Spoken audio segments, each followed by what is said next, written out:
Today's video will walk you through the method we use to make dog food for our dog.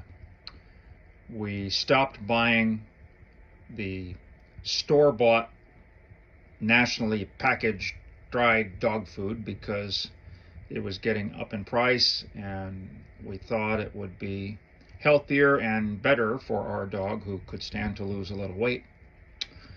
We came up with our own recipe, and we'll walk you through that in this video.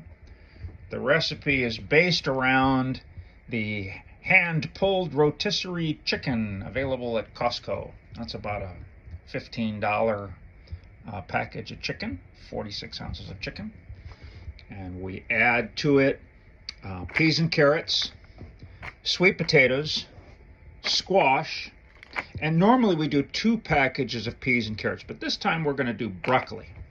We're doing broccoli because Maggie the dog has a response to peas, and that response is, bleh, I don't want to eat these. Maggie used to eat the peas, but in recent weeks she's decided that she doesn't want to eat the peas unless somehow, accidentally, a pea finds its way into her mouth, and obviously some of them have, but the rest of them get left right here in the dish.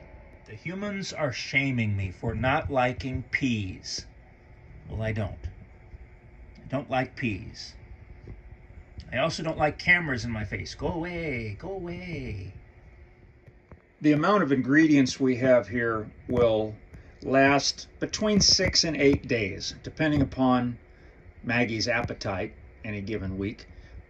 We feed her a little over a cup of this concoction for breakfast, lunch, and dinner. I have a liquid vitamin that I put on the food for breakfast, and I'll show you that before we're done here. But we're getting out the steamer right now because the vegetables are going to be steamed. And while they are being steamed, I cut up the chicken. This is the vitamin. It's a 10-in-1 multivitamin. It's a liquid, and there's instructions on the back of the bottle as to how much to give your dog once a day based on the dog's weight. We also include a little extra flavoring.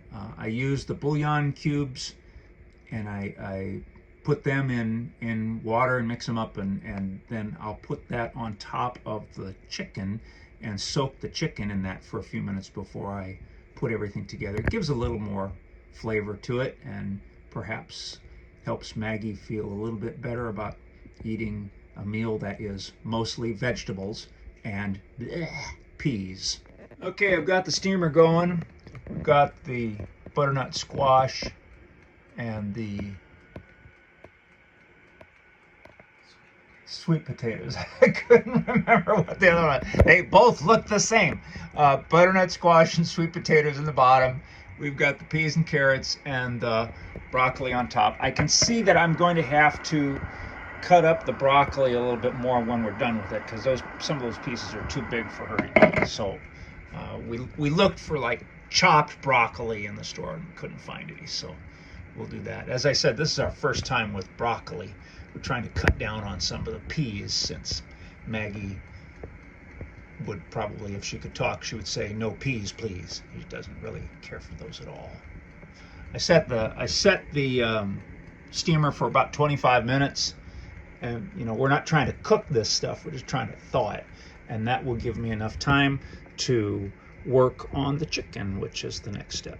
Okay, while the steamer's going, I'm going to boil some water on the stove. I got the bouillon cubes in there, so we'll get a little flavor mixture to put over the chicken after I cut it up. Another adjustment we're making in our process is with the chicken. I've been cutting up the chicken into pretty small pieces, you know, basically pulverizing it, and that ends up with a lot of waste because Maggie drops a lot of the chicken and kind of spits it out, and when she's trying not to eat the peas, there's chicken along with the peas that she ends up not eating. So I'm not going to pulverize the chicken. I'm going to just cut it into smaller pieces, and maybe that'll work out a little better. We like the Costco chicken because It's not very expensive. It's already cooked, and so a lot of the pieces in here are kind of small, so you don't have to do too much cutting on it to make it right. This will give you an idea what the chicken looks like when it comes out of the package. You know, I guess you could call this pulled chicken, and so it doesn't take too much effort to cut it up into smaller pieces. So that's what I'm going to work on here without like chopping it up and pulverizing it, which I had done in past weeks. We're not going to do that because I think that ends up in more waste. So we're just going to do it this way. So I go through the whole block of chicken. I'll put it in the bowl, and then I'll put the bouillon cube liquid on top of it. If you do this, you'll notice that there's a little bit of skin in here every now and then. I don't think that's too much of a problem, so I don't worry about it. This is supposed to be boneless chicken. I'm always careful looking for bones. I've never found a bone in here yet, but that's something else you want to be careful of as you're cutting through it, just to make sure that there aren't any bones in here that would end up going into the dog food. Okay, the steamer's still going. I'll stir that in a minute. There's the chicken all cut up and in the big bowl. And we're going to put the broth in on top of it. And I'll just mix it around and let it soak up the broth a little bit. Okay, I've stirred these up. We're about halfway through the 30 minutes. I've stirred up the butternut squash and the sweet potatoes in the bottom, and they are nicely soft. We've got the peas and carrots in the top and the broccoli, and I can see I'm going to have to cut up some of that broccoli when we get it out of here, because it would otherwise be too big for the dog to deal with. That's not nearly as soft, but we still got 15 more minutes to go on the steamer. And there's our chicken with the broth on top of it. So here's our chicken with the broth in there. So I've been stirring it around to make sure that the broth comes into contact with all the chicken. I am going to strain out the broth when we're putting the actual dog food together here, because I don't want it to be too moist. I don't think the broth is really necessary from a nutritional standpoint, so I'm going to be straining that out when I mix the elements together. We still have about 5 minutes to go. I took the broccoli florets out of there and cut them up into smaller pieces, so I'm putting them back into the steamer so they can finish with the rest of the vegetables in the top tray. I've now taken the chicken out of the big bowl where it was mixing with the broth from the bouillon cubes, and I've put it in here in the strainer to strain out the liquid, because I don't want the dog food to be too wet. So I'm gonna wait a minute for that to finish draining, and then I'm gonna put the chicken back in the big bowl, because that's where I'm gonna mix the vegetables. Almost forgot. The pet sitter says Maggie likes green beans. We've never seen any evidence of that, but we're going to find out if she likes green beans or not. So we bought a bag of green beans at Costco today, and I've cut up some of them in there. We're going to steam those also and mix those in to see what she thinks about those. Okay, the steamer baskets have been emptied into the big pot where the chicken is on the bottom, and now I'm going to commence stirring to mix the vegetables with the chicken. So there it is, all mixed together.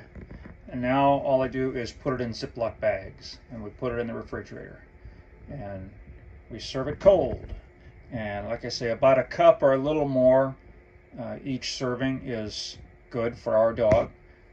Well, we think it's good. She doesn't think it's good, because she would eat all day long if it was up to her. But a cup or a little bit more is just about right for her needs as a 28, 29 pound Boston Terrier. And we are done. So here's our dog food bagged up in 3 Ziploc bags.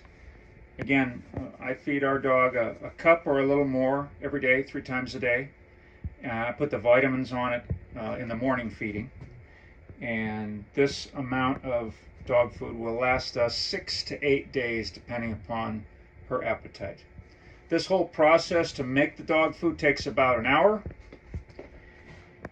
The process of cleaning up Washing all the dishes, well, that's going to take a little while too, but we think it's worth it. We think this is a healthier alternative for the dog. And even though I used to laugh and make fun of people who cook their own dog food because I thought that was silly, now that we've been doing it, it doesn't really take that long. And what we're giving her is so much better than what comes in the bag from the dog food manufacturers. I am sold on this process. In terms of saving money, I don't know that we saved any money doing this. The dog food was getting pretty expensive, like $35 a bag, and we'd run through a bag. It's a 5-pound bag. 5-pound bag. We'd run through a bag pretty quickly.